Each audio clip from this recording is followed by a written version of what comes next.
오늘 마가복음 8장 14절에서 21절까지 어찌 너희가 깨닫지 못하느냐, 예수님의 말씀대로 왜 예수님께서 깨닫지 못하느냐 말씀하셨을까 한번 되짚어보는 시간을 갖도록 하겠습니다.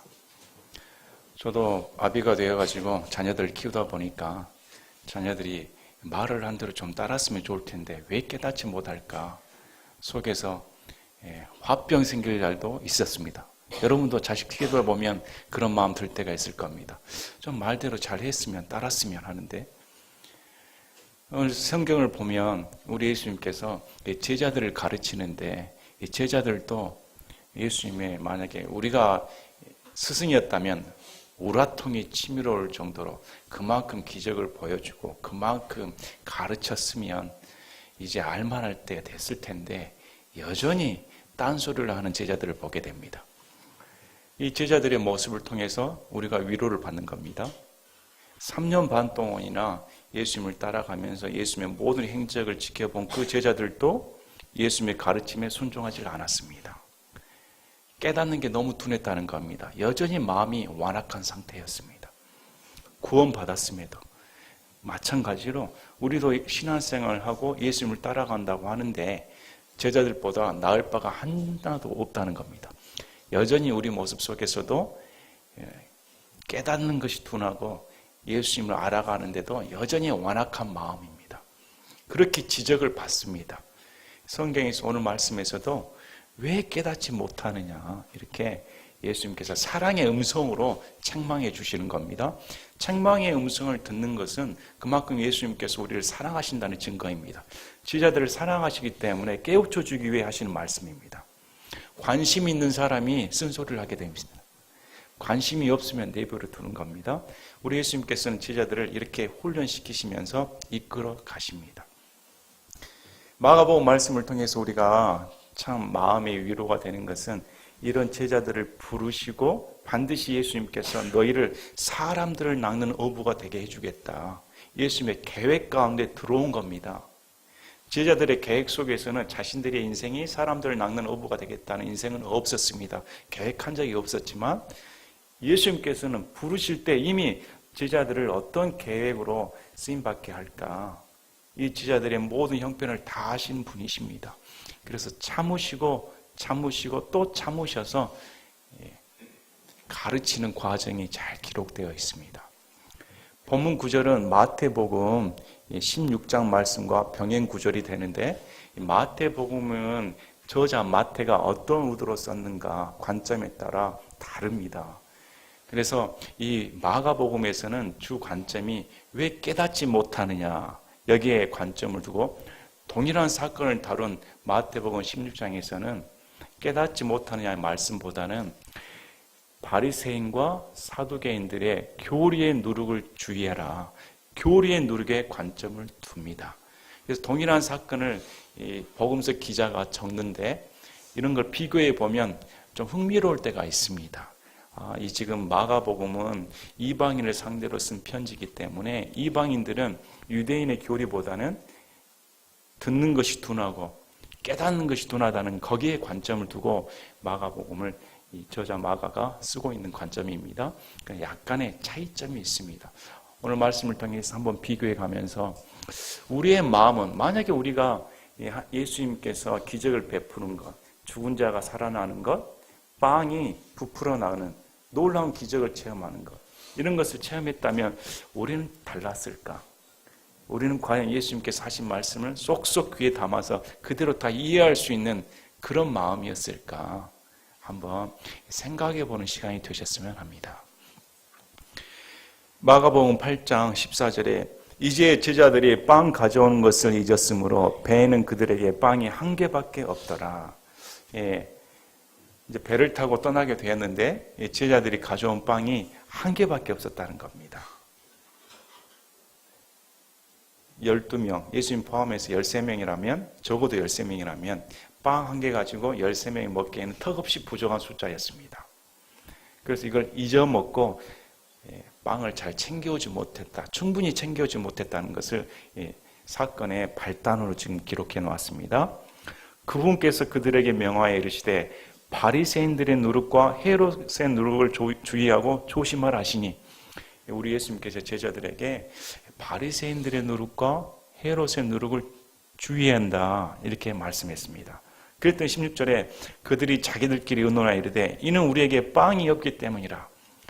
예수님께서 누룩하고 말씀을 하시니까 분명히 누룩 빵 얘기니까 지금 우리가 가져온 빵이 하나밖에 없어서 예수님께서 빵을 하나밖에 가져온 그 책임을 물으시는 거다 이렇게 인식을 했다는 겁니다. 누룩하면 그냥 빵 생각하는 겁니다. 누룩은 발효제입니다. 빵에다가 누룩이 들어가면 누룩이 작용을 해서 빵을 부풀리게 하는 그런 역할을 합니다. 성경에서는 누룩하면 대부분 다 부정적인 의미로 쓰여져 있습니다.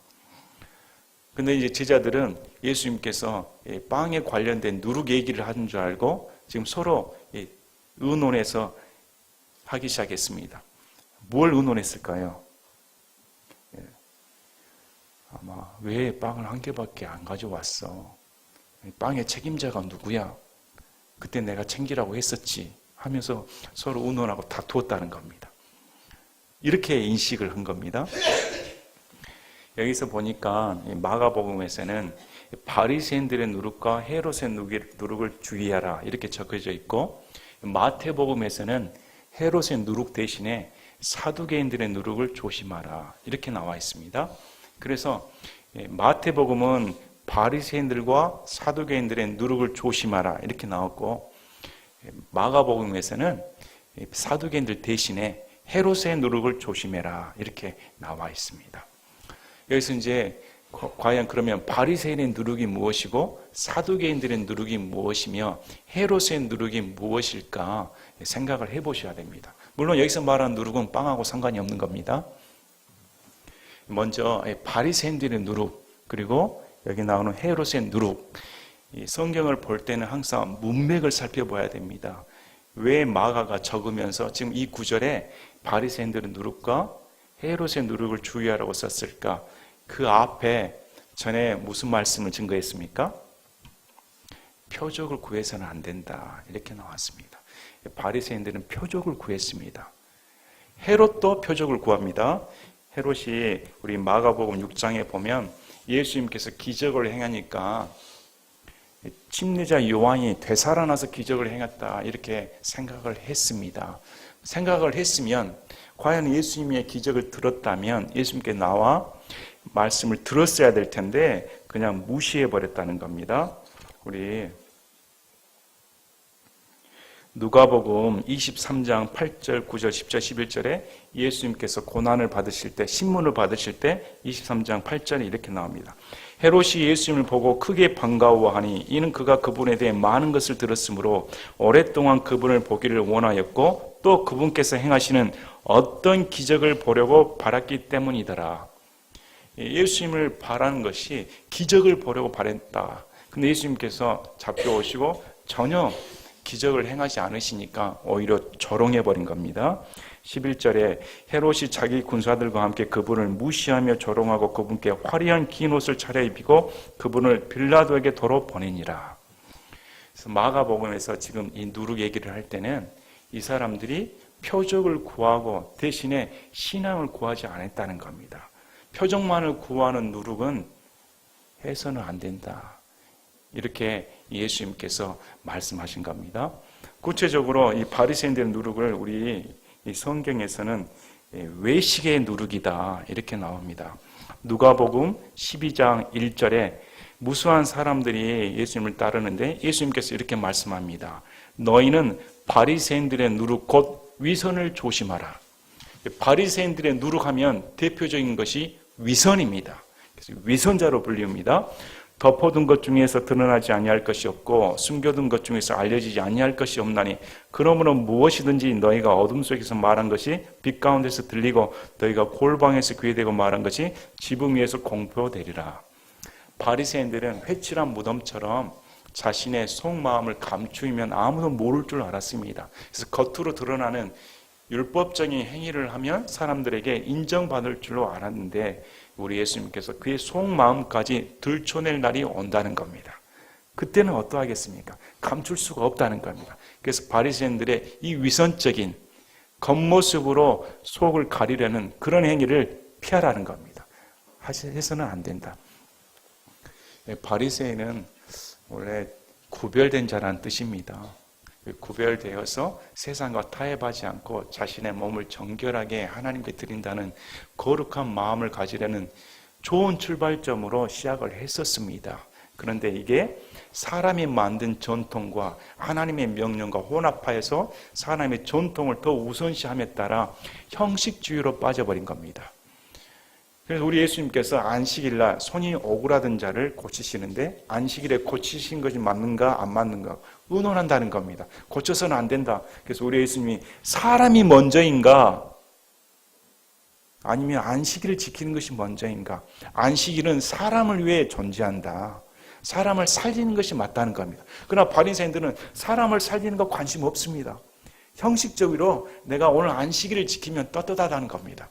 이래서 마음이 무뎌져 버리고 완악해져 버려서 하나님께서 왜 인생을 살피시고 왜 인생을 이렇게 사랑하시는가 거기에 대해서는 관점이 없어져 버렸다는 겁니다. 형식주의는 무서운 겁니다. 또 율법주의를 내세웁니다.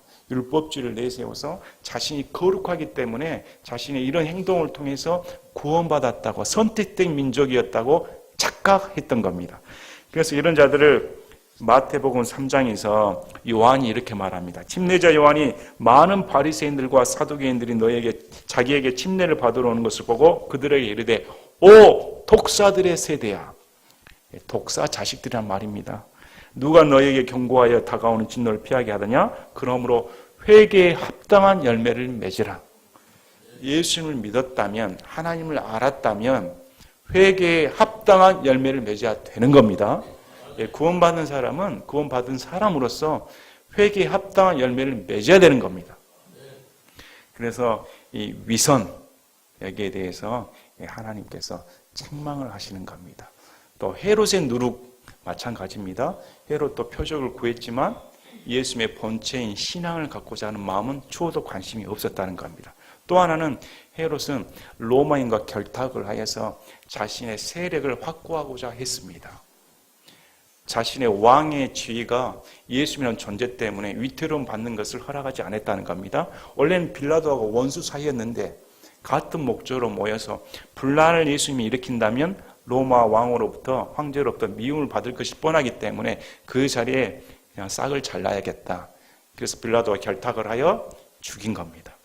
그래서 헤롯은 자신의 세력을 확보하기 위해서 신앙과 관심이 없다는 겁니다. 그래서 오늘날도 이 교회 내에 자세히 살펴보면 바리새인과 헤롯의 누룩이 들어올 수 있다는 겁니다. 형식주의가 들어올 수 있고 교회 내에서 신앙에 관심이 없고 교회를 통해 하나의 자신의 위선을 내세우고자 하는 마치 하나의 직분이 다른 세상에 나가서 나는 이런 직분입니다. 마치 의시시 자랑하는 듯한 그런 것은 누룩이기 때문에 따라가서는 안 된다. 성경은 말합니다. 사두개인의 누룩은 뭘까요? 사두개인은 종교 지도자들인데 당시 로마 시대 때 로마의 정치권과 결탁하여서 유대인의 공회의였던 사내들의 공회의 대다수를 지배를 했습니다. 그래서 이 사람들은 정치가였습니다. 사두개인들은 성경에 보면 사두개인들은 어떤 마음을 품고 있었냐면 마가복음 12장 18절에 그때 부활이 없다고 말하는 사두개인들은 유대인들이었지만 부활을 믿질 않았습니다. 그래서 예수님께 자신들이 생각하기에 골탕을 먹일 수 있는 질문이다. 천국에 가면 결혼을 어떻게 할 것인가? 부활도 믿지 않는 사람들이 예수님께 부활에 관한 질문을 던지는 겁니다. 사도행전 23장 8절에서는 바울이 신문을 받을 때 이는 사두개인들은 부활도 없고 천사나 영도 없다고 말하되 바리새인들은 둘 다를 시인하기 때문이라. 사두개인들은 영적 존재를 전혀 믿질 않았습니다. 천사가 어디 있는가, 마귀가 어디가 있는가 그런 건 관심이 없다는 겁니다. 그래서 이들을 세속주의자로 불리웁니다. 세속주의자로 사두개인을 불립니다. 종교는 하나의 자신의 그냥 들러리이고 실제적으로서는 정치적인 이 권세를 누리겠다는 겁니다. 그래서 이들도 헤롯과 마찬가지로 예수님 때문에 예수님이 분란을 일으키면 자신의 정치 기반이 무너질 것을 두려워해서 예수님을 십자가에 못 박는데 앞장선 겁니다. 그래서 이 누룩을 조심해야 된다는 겁니다. 교리라고 합니다. 성경에서는 이 교리의 누룩을 조심해라. 여러분, 우리가 이 교회에서 참 조심해야 할 것이 이런 율법주의와 세속주의. 세속주의는 결국 기복신앙입니다. 교회를 통해서 내가 복을 받겠다는 기복신앙이 들어와버리는 겁니다. 또 율법주의가 들어와버리면 내 행위를 통해서 하나님께 인정받고 싶겠다는 그런 것들이 누룩이라는 겁니다. 왜 누룩이 문제가 되냐면 이 누룩은 반드시 영향을 끼친다는 겁니다. 이 밀가루에 누룩이 들어가면 누룩이 밀가루에 전체적으로 퍼져서 부풀리는 듯한 부풀어버리는 영향력을 끼치는 겁니다. 교회라는 공동체도 마찬가지입니다. 교회라는 공동체도 작은 누룩이 들어와 버리면 그걸 제거하지 않으면 반드시 그게 싹 퍼져서 교회가 부풀어 나버린다는 겁니다. 기형적으로 부풀어 나버려서 겉으로 보기에는 먹은직스럽고 탐스럽게 보이는데 실상 속으로 들어가면 곰팡이 균들이 득실득실하다는 겁니다. 봐줄 수가 없는. 성경에서는 누룩을 명백하게 제거하라는 겁니다. 놔두면 안 된다.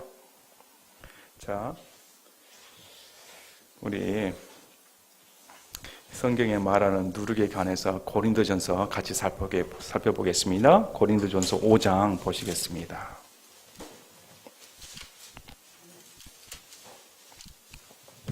고린도전서 5장 1절부터 보시겠습니다. 네, 고린도전서 5장에서는 교회 내에 음행의 사건이 벌어졌습니다. 어떤 일이 벌어졌습니까? 너희 가운데 음행이 있다는 말이 공공연히 알려졌는데 그런 음행은 이방인들 가운데서 거론되지 않는 것으로 곧 어떤 사람이 자기 아버지의 아내를 취하였다는 것이라. 예, 세상 사람들도 하지 않는 일이 교회 내에서 공연하게 벌어졌다는 겁니다. 그런데도 너희가 우쭐대며 오히려 슬퍼하지도 아니하고 이런 일을 행한 자를 너희 가운데서 쫓아내지 아니하였다. 예, 어떤 분들은 교회가 사랑의 공동체다. 사랑 말하면서 다 떠안아 줘야 된다. 얼마나 듣기 좋은 말입니까? 그러나 교회 내에는 쫓아낼 때는 쫓아내야 되는 겁니다. 바울이 왜 그런 자를 쫓아내지 아니했는가? 책망하는 겁니다. 덮어주는 것은 망하는 것입니다.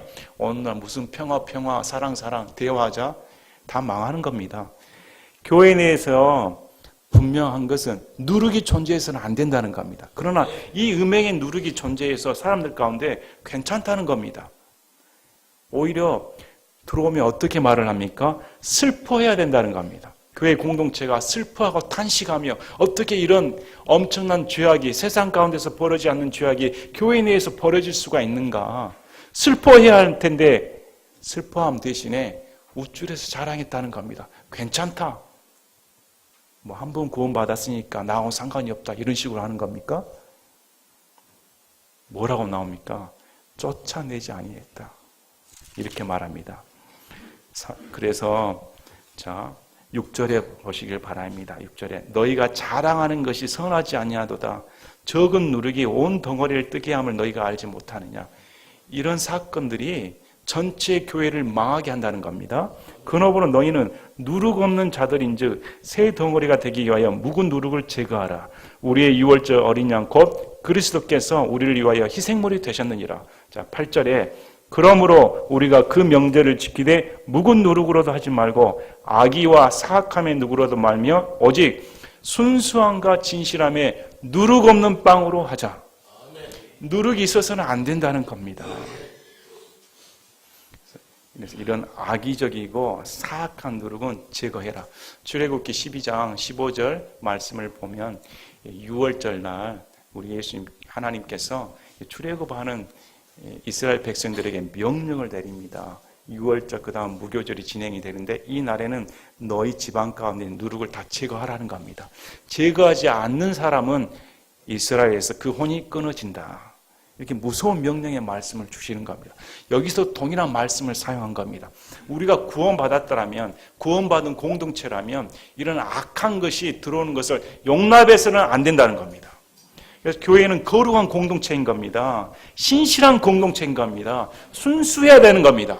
그래서 이런 누룩이 들어와서 교회를 전체 파멸시킬 수 있기 때문에 절대 용납해서는 안 된다. 이렇게 나오는 겁니다. 오늘 교회 세태를 보시길 바랍니다. 목사의 간음 소식을 듣고서도 다시금 목회한다고 나옵니다. 회개 가면 다 한다. 성경 그렇게 말하지는 않습니다. 엄격하게 다루는 겁니다. 왜 그러냐면 목사나 성도들의 그 음행이 다른 사람에게 영향력을 끼쳐버린다는 겁니다. 슬퍼하지도 않고 회개하지도 않고 버젓이 나와서 예배를 드린다면 다른 사람들이 어떻게 생각하겠습니까? 그래서 교회 내에서는 우리 하나님이 두려운 분이시다. 거룩하신 분이시기 때문에 그런 누룩이 허용돼서는 절대 안 된다고 성경은 말하는 겁니다. 자, 또 다른 누룩이 있습니다. 갈라디아서 5장 보시겠습니다. 갈라디아서 5장.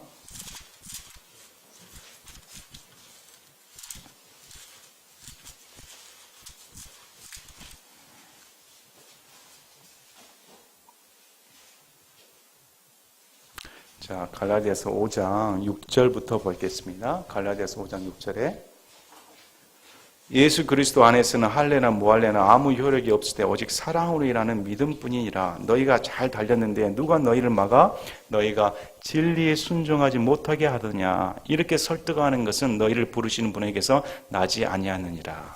자, 9절에 작은 누룩 하나가 온 덩어리를 뜨게 하느니라. 나는 주를 통하여 너희에 대해 확신하되 너희가 조금도 다른 생각을 품지 아니할 줄을 확신하노라. 그러나 누구든지 너희를 어지럽히는 자는 자기의 심판을 담당하리라. 형제들아, 나 곧 내가 아직도 할례를 선포한다면 어찌하여 아직도 핍박을 받겠느냐?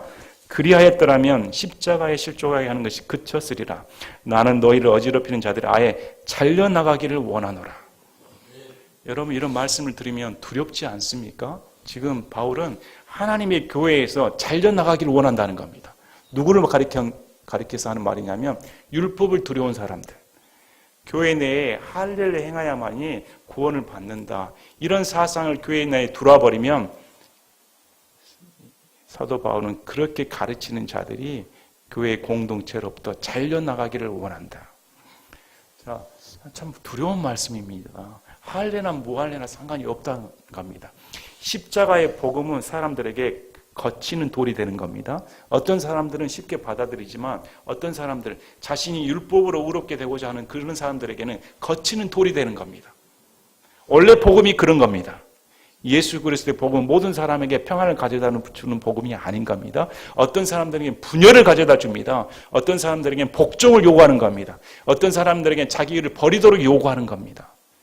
그래서 십자가의 복음을 만약에 바울이 증거하지 않았다면 내가 왜 핍박을 받겠느냐. 당시에는 유대인들이 교회 내 침투에 들어와서 사도 바울의 무조건적인 복음을 더 이상 믿음으로만이 은혜로 구원을 받는다는 그 복음을 무효화시키기 위해서 할례를 받아야 된다. 모세의 율법을 지켜야 된다. 그렇게 강요를 한 겁니다. 만약에 사도 바울이 타협을 했다면 그래 할례해도 괜찮다. 이제 우리 구원을 받았으니까 구원받은 사람이 할례하는 건 무슨 상관이냐 이랬다면 핍박을 받지는 않았을 것이다. 타협해서 같이 공존해서 갔다면 내가 왜 유대인으로부터 미운 털이 박히겠느냐. 근데 어떻게 말합니까? 나는 미운 털이 박히겠다는 겁니다. 왜 그러냐면 양보할 수 없기 때문입니다. 교회도 양보할 것이 있고 양보하지 못할 것이 있는 겁니다. 성경에서는 양보할 수 없는 것은 교리인 겁니다. 그래서 복음과 율법이 나눠진 상태에서 신약과 구약이 구별된 상태에서 더 이상 모세의 율법이 교회 내에 잔존해서는 안 된다는 겁니다. 이 누룩이 들어와서는 교회 전체가 망하게 되기 때문에 이 누룩을 다 없애버려라. 잘려나가길 바란다. 이렇게 말합니다. 아울러 그렇게 가르치는 자는 자기 심판을 담당한다. 무서운 말씀입니다. 여러분 어떤 사람들은 교회 나가면 다 저마다의 믿음이 있는데 내 나름대로 믿음대로 신앙생활 잘합니다. 그런데 자세히 살펴보면 도대체 뭘 믿고 따르는지 의아할 때가 많습니다. 우리 교회 나오시는 분들도 한 2, 3개월 다녔다가 아니면 정말로 다른 교회 다니셨을 때 도대체 수십 년간 신앙생활을 했다고 하는데 성경 얘기를 하면 고개를 절레절레 흔듭니다. 성경 몰라도 돼. 그냥 우리 목사님이 가르쳐주는 대로 그냥 따라가면 돼. 알면 뭐해? 신앙생활 잘하고 있는데. 그래서 성경에서는 눈먼 자를 따라가는 자가 같이 망한다고 말합니다. 눈먼 자를 따라하는 것은 눈먼 소경의 책임인 겁니다. 자신이 눈을 뜨려고 노력을 해야 되는데 입맛 따라서 같이 가는 겁니다. 성경에서 절대 교회 내에 아직도 율법의 잔재가 남아 있어서 구약의 율법을 그대로 들어와서 여기에 무슨 체제를 만든다는 것은 안 되는 겁니다. 그래서 우리는 예배당을 성전으로 부르지를 않습니다. 어떻게 예배당이 성전입니까? 신약의 성전은 난데, 교회인데, 공동체인데 어떻게 건물이 성전이라고 할 수가 있습니까? 그런 자는 자기 심판을 당한다는 겁니다. 어떻게 11조를 말을 합니까? 이미 예수님께서 율법의 끝마침이 되셔서 다 무너뜨려 버렸는데 무슨 여기 11조를 얘기를 하고 안식일 준수를 얘기할 수가 있습니까? 안 된다는 겁니다. 그렇게 가르친 자는 잘려나가길 바란다. 이것이 성경의 가르침인 겁니다. 너무나 많은 사람들이 성경을 대할 때 자신의 입맛에 따라서 자신의 마음 따라서 믿기 때문에 예수님께 대한 절대적인 복종이 부족한 겁니다. 그래서 예수님은 왜 그렇게 마음이 둔하느냐, 왜 이렇게 깨닫지 못하느냐, 절대 그 교리의 누룩을 제거하라는 겁니다. 우리 교회는 철저하게 복음주의입니다. 근본주의입니다. 예수님께서 내 대신에 모든 것을 담당하셨다. 더 이상 율법은 허용할 수가 없는 겁니다. 또 하나는 은사주의 누룩이 있을 수 있습니다. 오늘날 폭발처럼 성장했다.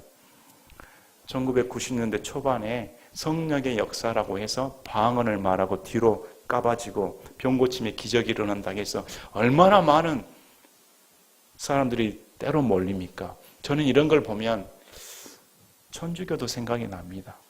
천주교에서도 마리아가 피눈물 흘렸다. 마리아 이 상이 갑자기 피눈물 흘리니까 수많은 천주교 성도들이 그곳을 성지로 생각을 하고 마리아 상에 엎드려서 기도하고 그렇게 합니다. 표적을 구합니다. 병 나섰다고 간증까지도 합니다. 여러분 어떻게 생각합니까? 그러면 그곳에 성도들이 많기 때문에 기적이 합법화된 겁니까? 성경에서 인정하는 기적입니까? 성경에서 인정하는 은사주의입니까? 누룩인 겁니다. 만약에 우리 교회에 와서 어떤 분이 어제 환상을 보았습니다. 환상 가운데 이런 일이 벌어서 다 이루어졌습니다. 그러면 삽시간에 모든 성도들이 환상에 몰두하게 되어 있습니다. 나도 환상을 봐야겠다. 나도 뭘 해봐야겠다. 너도 한번 해봐. 이렇게 돼버리면 교회 자체가 누룩이 온 덩어리에 퍼지게 되어서 은사주의 따라간 사람 치고 하나님의 말씀 따른 사람 없습니다. 왜 그러냐면 하나님의 말씀은 은사주의를 배격하기 때문입니다. 하나님의 말씀은 시대의 흐름을 보아야 됩니다. 전에 누차 말씀을 드린 것처럼 바울도 사도행전 초기에는 그의 손수건만 대도 병든 자들이 벌떡벌떡 일어났습니다. 죽은 자도 살아났습니다. 그러나 바울이 죽을 시점에서는 사람 못 고칩니다. 병 고침의 은사가 끝나가는 겁니다. 왜 그렇습니까? 말씀이 확립되기 때문에. 성경이 확립되는 시점에서는 은사도 사라지는 겁니다. 근데 이제 되돌리는 것은 그것은 악한 영인 겁니다. 악한 영 어떻게 하면 하나님의 말씀으로부터 우리의 생각을 빼앗아 버릴까? 성경에서 철저하게 우리는 예수님의 말씀 중심으로 살아야 되는 겁니다. 그래서 우리 교회가 이런 누룩들이 파고들지 않도록 주의하라는 겁니다. 그래서 출애굽기 보면 각자 자기 집에서 누룩을 제거해야 되는 겁니다. 내가 내 누룩을 살펴봐야 됩니다. 나는 신앙생활을 할 때 지금 내 누룩이 없지 않나? 나는 어떤 마음으로 지금 신앙생활을 하고 있을까? 과연 순수한 마음으로, 진실된 마음으로, 하나님만을 바라는 마음으로 신앙생활을 하고 있을까? 아니면 다른 사람들 보이기 위해서 내가 뭘 했습니다. 인정받기 위해서 하고 있는가? 다르다는 겁니다. 그래서 예수님께서 그런 누룩들은 주의해라 이렇게 말씀을 합니다. 다시금 본론으로 들어가겠습니다.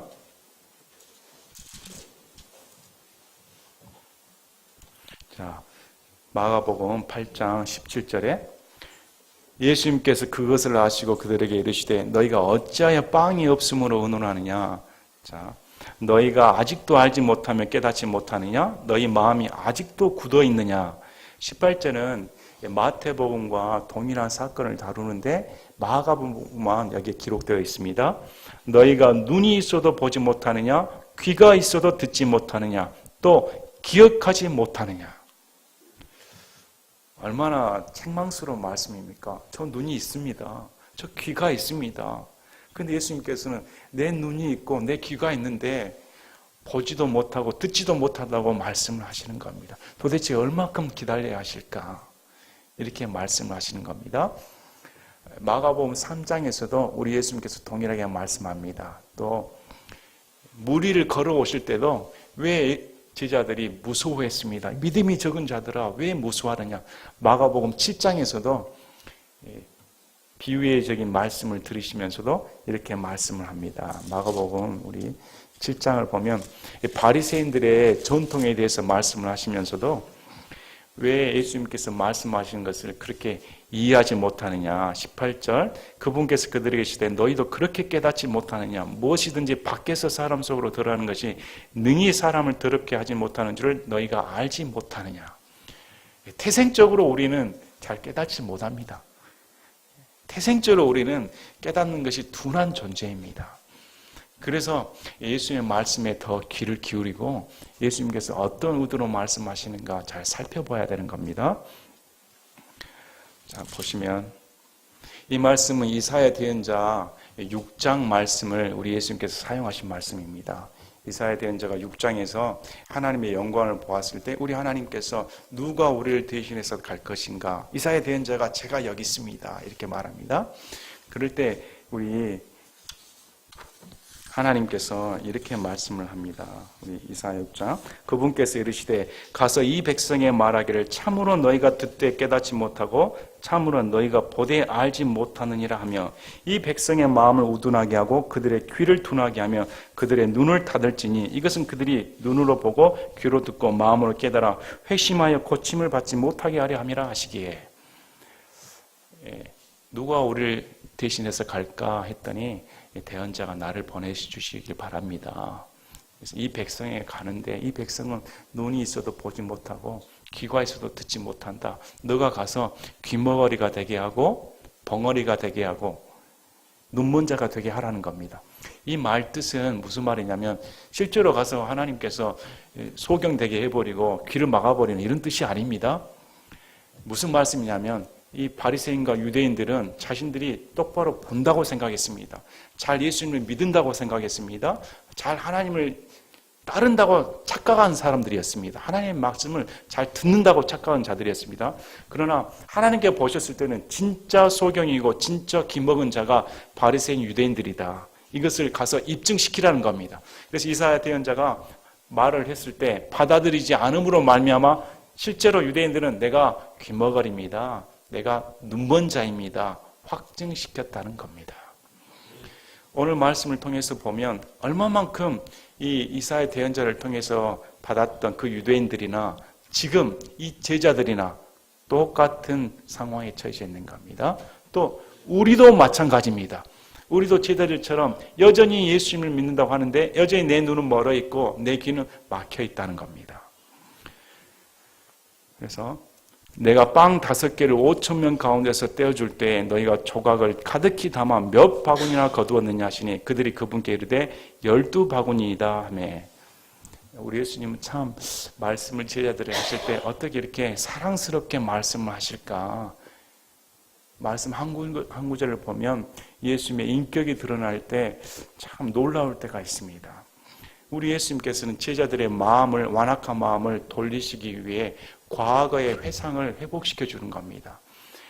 내가 5,000명을 먹일 때 너희가 몇 바구니나 거뒀냐? 어떻게 하면 너희가 몇 바구니를 거두었느냐 이렇게 말합니다. 그 말씀은 예수님께서 기적을 일으켰을 때 제자들이 직접 동참하여서 바구니를 거둬들였다는 겁니다. 그러면 기억해야 마땅한 겁니다. 자기들이 직접 한 일이기 때문에.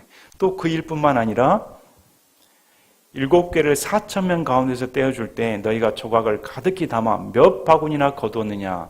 7바구니입니다. 저희들이 직접 그렇게 했었습니다. 그래서 그분께서 이랬을 때 어찌 너희가 깨닫지 못하느냐? 그 정도가 됐으면 빵 한 개 가지고 내가 빵을 노란 줄 아는 것을 알아야 되는 거 아니냐? 빵이 없어도 빵을 만드시는 분이신데 빵 한 개 가지고 그것 때문에 내가 너희를 책망한 걸로 착각해서는 안 된다는 겁니다. 그러나 여전히 제자들은 빵 한 개에 몰두했던 겁니다. 예수님의 영적인 의미는 전혀 무시해버리고 육적인 만족에만 몰두했던 겁니다. 아무리 영적인 말씀을 증거를 해도 육적으로 들어버리기 때문에 깨달을 수가 없다는 겁니다. 여기 교회에 나온 사람도 그렇게 해야 되는 겁니다. 여기 교회에 나오시는 분들은 우리는 육적인 만족만을 위해서 온 건 아닙니다. 예수님의 영의 양식, 생명의 말씀을 들어서 그 말씀을 깨달아 우리가 변화되는 겁니다. 그래서 무엇이 중요한가? 우선순위가 무엇인가? 이렇게 예수님께서 책망하시는 말씀입니다. 그럼 여기서 끝났을까? 우리 누가복음 24장에 보면 이렇게 말합니다. 예수님께서 십자가상에서 돌아가신 후에 부활하셨는데 엠마오로 가는 두 제자에게 나타나셨습니다. 24장 25절, 26절, 27절 보면 이에 그분께서 그들에게 이르시되 오 어리석고 대언자들이 말한 모든 것을 마음에 더디 믿는 자들이여 그리스도가 이런 일들로 고난을 당하고 자기의 영광에 들어가야 함이 마땅하지 아니하냐 하시고 모세와 모든 대언자들이 그래서 시작하여 모든 성경 기록들에서 자기에 관한 것들을 그들에게 풀어 설명해 주시니라. 예, 제자들은 예수님께서 하신 말씀을 믿어야 했습니다. 모세로부터 대언자들이 주신 말씀이 예수님을 가리킨다는 말씀을 믿어야 했는데 어떻게 말하냐면 어리석고 대언자들의 말한 것을 더디 믿는다. 예수님께서 부활하실 것을 믿었어야 되는데 안 믿은 겁니다. 요한복음 14장 9절, 10절, 11절에는 우리 예수님과 그렇게 오랫동안 살았던 제자들이 말을 합니다. 빌립아, 내가 이렇게 오랫동안 너희와 함께 있었을 때 내가 아직도 나를 알지 못하느냐? 나를 본 자는 아버지를 보았거늘 어찌하여 네가 말하기를 우리에게 아버지를 보여주소서 하느냐? 예수님과 그렇게 함께 공생애 동안 같이 있었다면 예수님을 통해 하나님 아버지를 볼 수 있었는데 여전히 예수님께 하나님 아버지를 보여달라 요구했다는 겁니다. 이렇게 오랫동안 너희와 사귐이 있었다면 나를 통해 아버지를 볼 수 있었을 텐데 그래서 예수님께서 나를 본 자는 아버지를 이미 보았다고 말씀하시는 겁니다. 이것은 엄청난 말씀인 겁니다. 아무도 거룩하신 하나님 아버지를 본 자가 없었습니다. 하나님 아버지의 존재에 대해서 아무도 완벽하게 알 수가 없었습니다. 그러나 하나님 아버지와 동등하신 하나님의 본체이신 아들이신 예수 그리스도가 아버지의 전체를 드러내기 위해 이 땅에 오셨다는 겁니다. 예수님을 통해서만이 하나님 아버지를 볼 수가 있는 겁니다. 예수님 없이는 하나님 아버지를 볼 수가 없는 겁니다. 예수님을 통해서만이. 그래서 예수님께서 내가 하나님 아버지를 보여줄 수 있는 유일한 본체라는 겁니다. 얼마나 놀라운 말씀입니까? 그래서 우리가 예수님을 볼 때는 예수님이 하나님의 아들이시면서 하나님 아버지와 동등된 권능을 지니신 하나님이시구나. 이것을 알아야 되는 겁니다. 그런데도 제자들의 마음이 얼마나 완악했는지 우리 예수님이 부활했는데 여인들이 예수님의 부활을 목격하고 제자들이 가서 부활하신 예수님을 만났다 증거했는데 이 제자들이 믿습니까?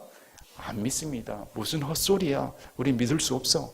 그래서 예수님께서 나타나셔서 다시 책망의 말씀을 줍니다. 왜 그렇게 악한가? 마음이 굳었는가? 한번 생각해 보세요. 예수님의 손길을 통해서 죽은 자가 살아나는 걸 보고 예수님의 손길을 통해서 수많은 사람들이 병고침을 받는 걸 보았고 예수님의 손길을 통해서 빵의 기적을 다 체험을 했습니다. 제자들은. 그리고 부활까지 목격을 했습니다. 부활하신 예수님이 여기 나타나 있음에도 불구하고 나는 못 믿겠다. 도마같이. 만져봐야 알겠다. 이것이 인간의 실존인 겁니다. 인간의 실존은 이만큼 마음이 악하고 둔하다는 겁니다. 제자들이 이 정도로 둔했다면 우리는 어떻게 해야 할까? 그래서 우리의 완악한 마음을 열어주시는 분이 성령님입니다. 오순절 사건 이후로 성령님께서 우리 마음에 들어와 우리 마음판에 율법은 돌에 새겨져 있지만 신약의 성령의 법은 우리 마음에 새겨져 버렸다는 겁니다. 하나님의 법이 우리 마음의 심지에 새긴 바 되어서 이제 어떻게 하나님 아버지를 알 수 있었을까? 어떻게 아들이신 예수님을 알 수 있었을까? 어떻게 내 안에 성령님께서 살아 역사하신다는 것을 알 수가 있을까? 이게 성령으로 말미암아 다시 태어남입니다. 성령께서 다시 태어났기 때문에 깨달아지고 성령으로 인해서 다시 태어났기 때문에 아바 아버지라 부를 수가 있다는 겁니다. 그래서 우리가 지금 의지할 것은 하나님으로 말미암아 우리에게 주신 성령님을 의지하여 기도하고 말씀 보고 더 깨달을 수 있도록 나의 이 완악한 마음이 무너져서 더 예수님의 말씀을 새겨 들을 수 있도록 기도해야 되는 겁니다. 그래서 오늘 말씀을 통해서 참 저는 이 말씀을 준비하면서 참 위로가 되었습니다. 과거에 저도 율법주의에 빠졌을 때가 있었고 윤사주의에 빠져 있을 때가 있었고 그때는 빠져도 제가 제일인 줄로 알았습니다. 사람들은 자기가 체험한 것이 전부로 생각을 하고 자기가 믿는 것이 전부로 생각하기 때문에 남의 가르치면 귀담아 들으려고 하지 않습니다. 내 것이 최고야 이렇습니다. 그러나 말씀이 들어오고 하나님 예수님에 대해서 더 알아가는 순간 내가 얼마나 누룩 전체였는가, 얼마나 뛰어낼 누룩이 투성이었는가, 참 아직도 누룩이 더덕더덕 붙어있는 듯합니다. 우리 성도들 오면 전 간증을 할 때 은혜를 받습니다. 수십 년간 다른 지역에서 다른 교회에서 신앙생활을 하다가 이곳에 와서 말씀을 듣고 말씀 한 번으로 되질 않습니다. 1년, 2년 차분히 말씀을 들을 때 과거에 믿었던 것들, 과거에 내 신앙생활 했던 것들이 이런 점에서 잘못되었구나, 이런 점에서 내가 고쳐야 될 것이구나, 하나하나씩 떨어져 나가고 회복되었다, 또 회복되어 가는 과정이다, 이런 말씀을 들을 때 참 큰 은혜를 받습니다. 그래서 사람을 고치는 것은 예수님의 말씀밖에 없습니다. 여러분들의 마음을 고칠 수 있는 유일한 해결책은 예수님의 말씀인 겁니다. 여러분의 치유책은 예수님의 말씀입니다. 여러분 인생이 두렵습니까? 여러분 인생이 공고합니까? 여러분 앞날이 불안전합니까? 예수님의 말씀을 붙잡으시길 바랍니다. 하늘과 땅은 없어지겠으나 내 마음 1.1획도 없어지지 않겠다는 예수님의 약속의 말씀이 우리의 유일한 도친 겁니다. 예수님의 말씀대로 우리가 참 순수한 마음으로 우리 교회를 좀 지켜야겠다. 우리 교회가 순수한 공동체로 이 암울한 시대 가운데 잘 지킴을 받아서 하나님의 보호하심 속에 여기 오는 성도들이 큰 위로를 받고 생활 속에서도 더 예수님께서 놀라우신 분이구나 인정하는 성도들이 되시기를 바랍니다. 제가 기도하고 마치겠습니다.